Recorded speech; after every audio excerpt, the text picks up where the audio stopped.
Olá, eu me chamo Michel Slongo, resido em Campo Mourão, Paraná, e o motivo da gravação desse vídeo se deve para participar do processo seletivo simplificado 2022 do estado do Paraná. Estou concorrendo à vaga de pedagogo. Eu sou graduado em pedagogia pela Unespar, campus de Campo Mourão, e possuo especialização em educação especial inclusiva.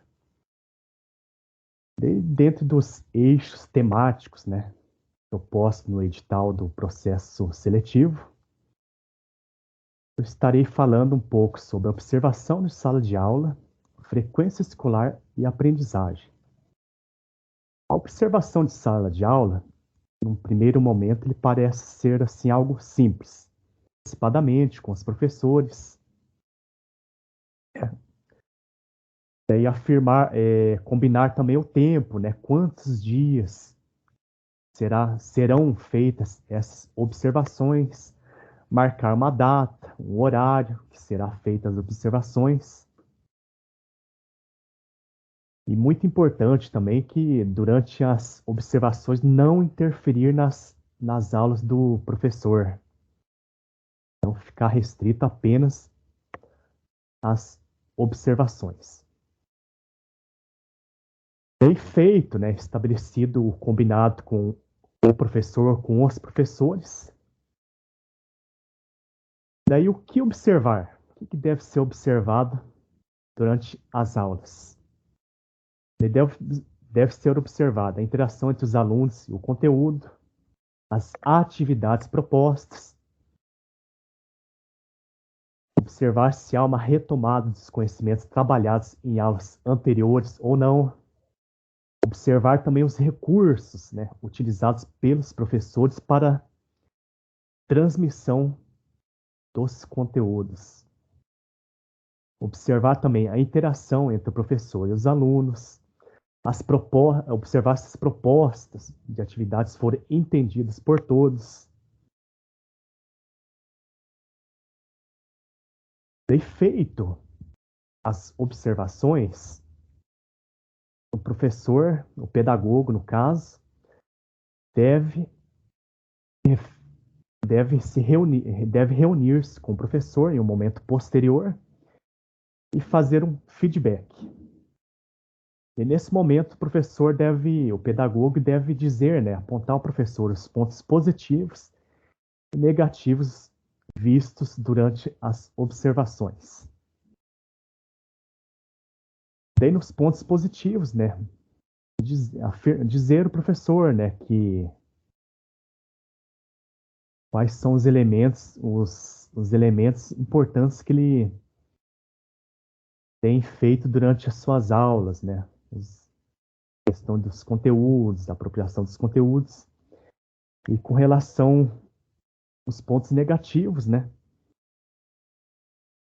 Juntos devem estabelecer caminhos, né, para a superação desses desafios, apontando formas de certificar-se de que o professor compreendeu o feedback. Então, dentre os pontos observados, né, na sala de aula, foi elencada as seguintes questões. O segundo eixo temático que eu vou abordar rapidamente aqui no vídeo é com relação à frequência escolar. Daí, com relação à frequência escolar, ela impede o direito e a efetivação desse importante direito humano, né? Que é o acesso à educação. Então, conforme está posto na Constituição Federal, né?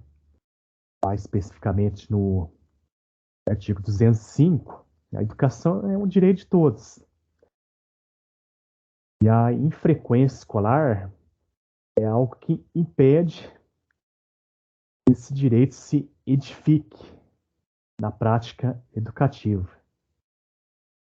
Então, conforme eu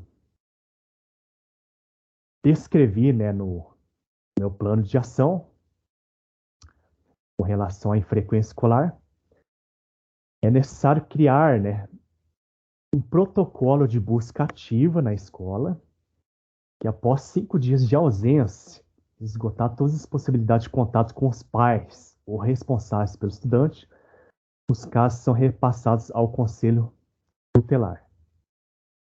Portanto, as ações de combate ao abandono e à evasão escolar devem ser praticadas durante todo o ano letivo. Então, cabe aos profissionais da educação, juntamente com os professores, pedagogos e gestão escolar, ficar atentos, né, a essa questão da infrequência escolar. E desde as primeiras semanas de aula, os profissionais da escola devem estar atentos, uma vez que um dos requisitos para aprovação é que o aluno apresente uma frequência mínima de 75%. Então, os profissionais da educação devem estar atentos, né? E observar além, né? O que está acarretando para que a frequência escolar se torne algo corriqueiro na escola. O que está acontecendo? E aí o pedagogo deve estar atento a essa questão e observar alguns quesitos. Entre eles, está havendo desinteresse por parte dos alunos, desmotivação pelos estudos? Está havendo dificuldades de aprendizagem? Está havendo falta de transporte, né? Pode ser algo que aconteça que carrete ao estudante não frequentar as aulas. Está acontecendo trabalho infantil, também pode ser algo que está por trás, né, dessas faltas, dessa ausência do estudante na escola. A necessidade do jovem ingressar, né, no mundo de trabalho, né, também pode ser algo que também contribua para que o jovem falte às aulas. Estando atento a essas questões que contribuem, né, para a infrequência escolar, o professor é responsável por avisar a equipe pedagógica, assim que constatadas as faltas de um ou mais estudantes. Os pedagogos, por sua vez, são os responsáveis por entrar em contato com a família e encaminhar os casos aos órgãos competentes. Então, portanto, faz-se necessário um esforço coletivo de todos, no sentido de envolver todos os profissionais da educação, conscientizando-os da sua função quanto ao fortalecimento e enfrentamento ao abandono escolar, cumprindo assim seu papel social na efetivação do direito da criança e do adolescente ao acesso à educação e permanência escolar. E por último, o último ponto que eu vou apontar aqui é com relação à aprendizagem dos estudantes. E com relação à aprendizagem, foi enfatizado durante o conselho de classe que os professores devem conduzir o processo de aprendizagem de forma dialogada, possibilitando questionamento e a participação dos alunos para que a compreensão dos conteúdos e a aprendizagem crítica aconteça. A avaliação do processo de ensino-aprendizagem, entendido como questão metodológica de responsabilidade do professor, é determinada pela perspectiva de investigar para intervir.